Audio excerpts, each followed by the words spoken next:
Day 10, and it was time to get our groove on. We had a fairly long drive to get to Byron Bay, and I wanted the Groms to get a skate in en route. Okay, Grommets, it's starting to rain. You've got 20 minutes to disassemble all your stuff. Put this tent down nice and easy. I want it all folded beautifully.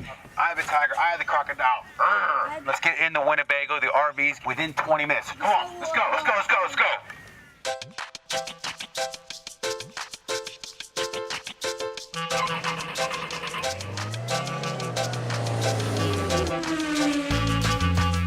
Australia is renowned for having some of the best surf breaks on the planet.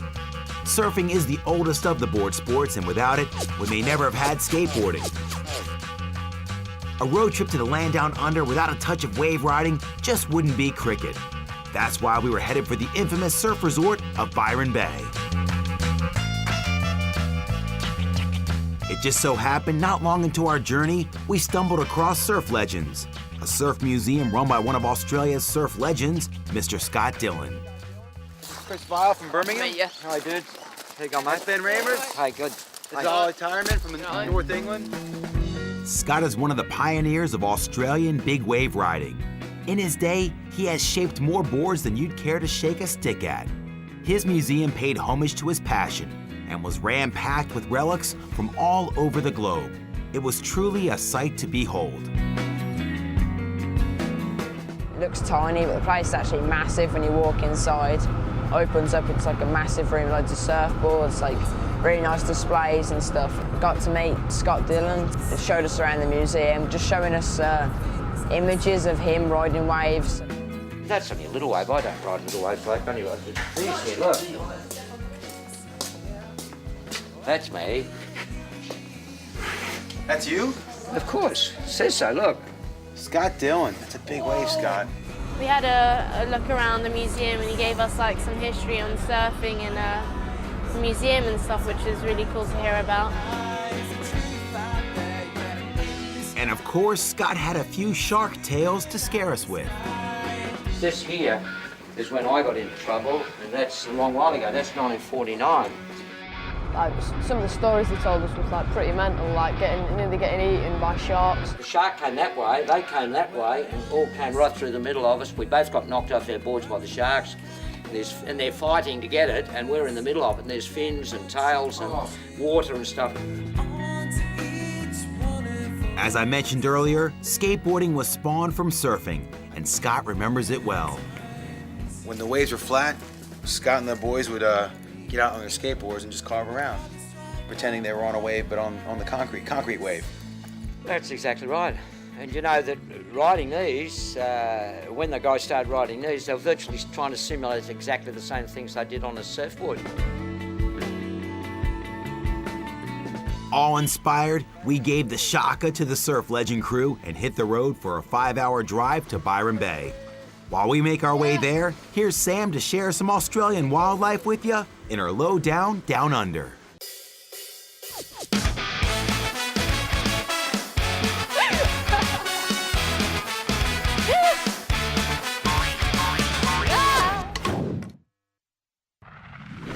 Hi and welcome to the Lowdown Down Under. Today we're going to go and look at the wonderful animals of Australia.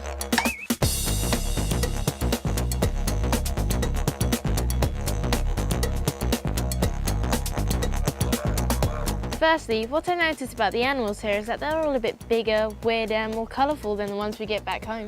For instance, these vibrant parrots, curly-nosed birds and punk pigeons all just happened to turn up on our campsite one day. Probably Australia's most famous animal is the kangaroo. Now, the kangaroo is part of the marsupial family, which means that their young gets to live and grow up in their pouches. Won't mind being in their pouches, be much warmer than our sleeping bags. They're quite nippy little fellas, and they can bounce up to 30 miles per hour.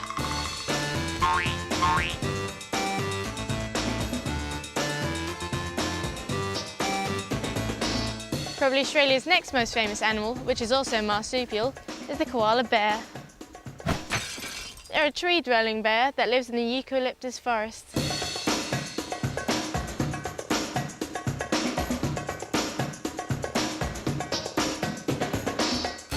Another thing I learned about Australia is that there are many dangerous creatures such as that spider there.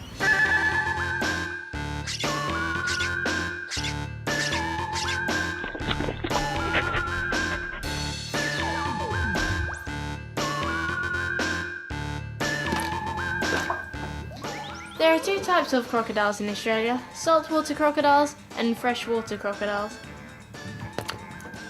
The salties are the more aggressive of the two.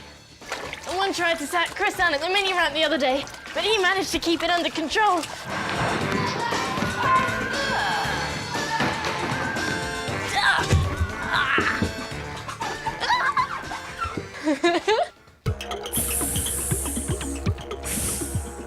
Australia is also home to some of the world's most poisonous snakes. But don't worry, this one's not real. Got him for $4.99 from a superstore. It's quite cheap, actually. There are lots of dangerous, creepy crawlies around here, like this funnel web here. And if I were to be bitten by one, I'd probably die. Oh, look, and there's a redback as well. Let's go find a sharp stick to poke them with. Come on, Patrick, catch up. Come on. Help! Don't drag me! I've got little legs! But the most dangerous of all animals in Australia is this one here. And if I were to wake him, he'd make my life a living hell. What? What do you Groms want with me now? Huh? All you guys do is just pester me. It's like, give me this and give me that. Where are we going? Where are we skating? Maybe I shouldn't have woke him. Dang right you shouldn't have. Leave me alone.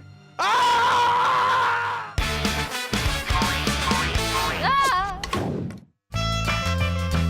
Back on tour, the Groms have been cooped up in the motorhome for quite some time. About 10 miles outside of Byron, we pulled into Ballina for an early evening skate. Hey guys, go skate to your little heart's content. Go fast, take chances. Please don't get hurt, and have fun. Word.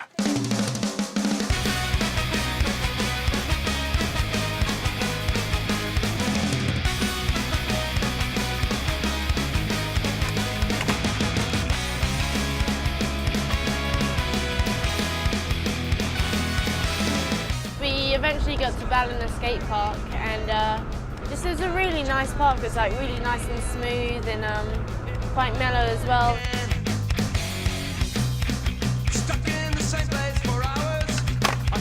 It seemed like we'd missed the rain, like we'd passed it and it had faded out, and we were all getting into the skate.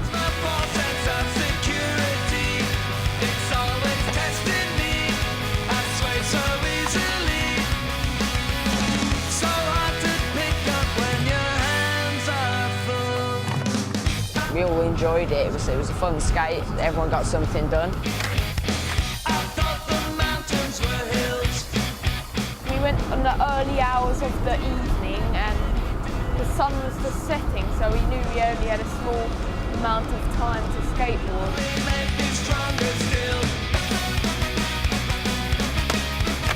It's like probably the biggest park we've been to. Like it's more spread out than the other ones, but it was really busy at first, which was like, it's pretty hard to get used to a park when it's like really busy.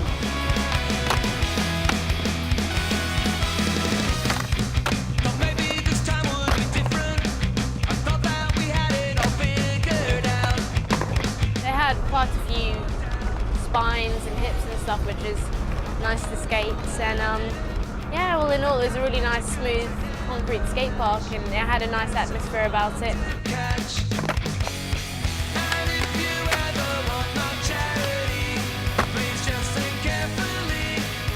The sunset was really nice. I was just skating, looking at it, and then I looked behind me, and it's just like, you can't even see any blue sky behind us. It's just all grey.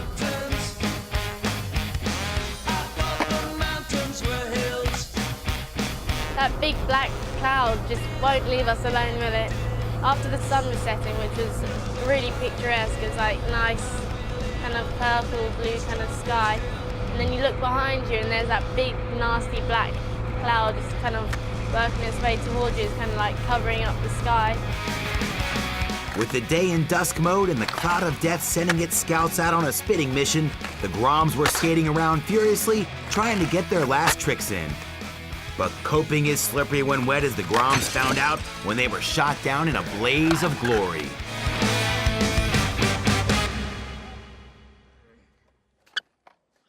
Balna's been good to the Groms. And then this baby came. Look at her. She haunts us wherever we go. So we're gonna load up the van and head off to Byron Bay, camp out, and then we got surf lessons at 8:30 tomorrow morning. We had a short drive to get to the Byron Bay campsite. The Groms would need to get their tents up and their heads down as quickly as possible. They would need all their strength for the following day's surfathon.